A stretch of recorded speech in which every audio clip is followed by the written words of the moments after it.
Welcome back. But you don't need to go to a gym to get a great workout. Certified personal trainer David Moderman is here to show us how to get a great workout at a park. And I love this because I'm such an advocate of getting people outdoors and getting them active. And I think that sometimes gyms can be a little intimidating for people. And really, you can go outside and you can get a great workout, can't you? Right. You don't need to be in a gym. I mean, go outside, enjoy nature, get a good workout, get a little sweat going on, and have fun.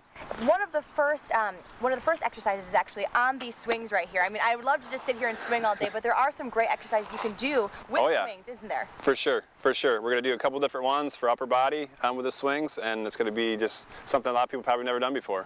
So what I'm going to do is put my handles in here, a little bend in my knees, stomach tight. I'm going to use my back and arms to pull me up and squeeze between my shoulder blades. To make this more difficult, I can get farther and farther underneath the swing. Just making sure that those feet are planted and we're not going to slide. So where are you feeling that, David, then? I'm using my upper back and my arms, but that's an important question is make sure we're focusing on using those muscles. Otherwise, we could use other things like my lower back and my neck and even my knees. So you want to keep your back straight because if you don't, you're going to be hurting that. So you want to be feeling it in your upper back and your arms. Exactly. Keeping core tight, breathing out as we come up, squeezing those back muscles as we pull up. All right, Emily, you and I are up, girl. Let's try this out. Bring us back like this. Plant your heels, lean back, and then pull up. Exactly. Squeeze between the shoulder blades, think about those muscles and not just the motion. How many of these do we want to be doing then to really see some results? Shoot for 10 to 12. If it seems a little bit easy, we can make it more difficult by moving our legs, or we can actually do more reps.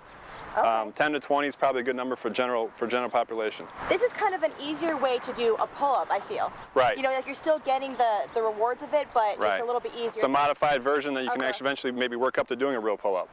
All right, and then another way that we can use the swing is what she's doing right now. What is she doing? She's going to do a modified push-up with her ankles on the swing. What that's going to do is use a little more of her core muscles and stabilize her muscles in her legs. Yep, so she's going to be pushing up using her chest, triceps, and shoulders, a little bit of core, and honestly a little bit of her legs as well, just to balance her. And the swing is sort of acting as an exercise ball would, one of those inflatable exercise balls. So it's just kind of another challenging way of doing a push-up if you wanted to use one of those balls. Might be a little more difficult because the swing is moving more than maybe a ball would, so she should probably get a little more core work involved there. And so she can do like 5 or 10 of those and she's going to start feeling it. Oh yeah, she's probably feeling it already. Absolutely. She can go close, she can go wider. If you go wider, you use a little more of your chest and not as much triceps, right?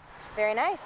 So another way that we can use the equipment is by doing some sort of step up, right? Right. She's doing a body weight step up. She's using her quads, her glutes, her hamstrings, a little bit of core, and even really her calves because she's going up using her entire leg when she comes up.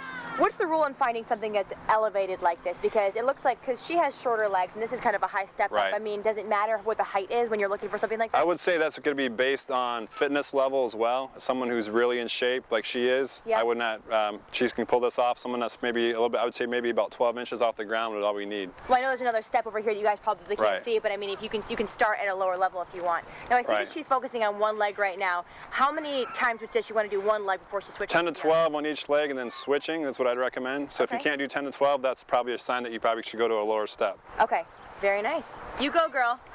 Okay, so now Emily is working her triceps by doing a dip. We're just using a picnic table. I mean, these are at every single park, right? Oh yeah. Body weight exercises are some of the best things you can do for burning fat and burning calories and building lean muscle. So she's doing a tricep dip here. All she's doing is bending at the elbow joint. She has a little bend in her knees. She's keeping her core tight. And she's breathing out as she comes up, so she's really isolating those tricep muscles. Okay. Now this can be a little difficult for some people, right? Coming in. Okay. Right, so some people find it a little bit challenging with the straight legs, so we can modify that and actually bend those knees and bring the feet in a little bit more. So now we're using less of a percentage of our body weight, so it should be not as difficult. So you want to almost touch your butt to the ground, lift up like this. Right, and the important thing is too to also keep your lower back fairly close to the bench, because if you have a big gap there, the pressure is going right on our lower back.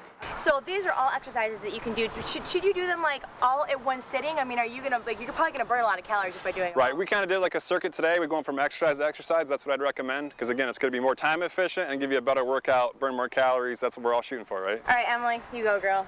David, thanks so much as always. Thank you. And of course, you can find more information on David Moderman and all of his services on our website at wzzm13.com under those Take 5 links.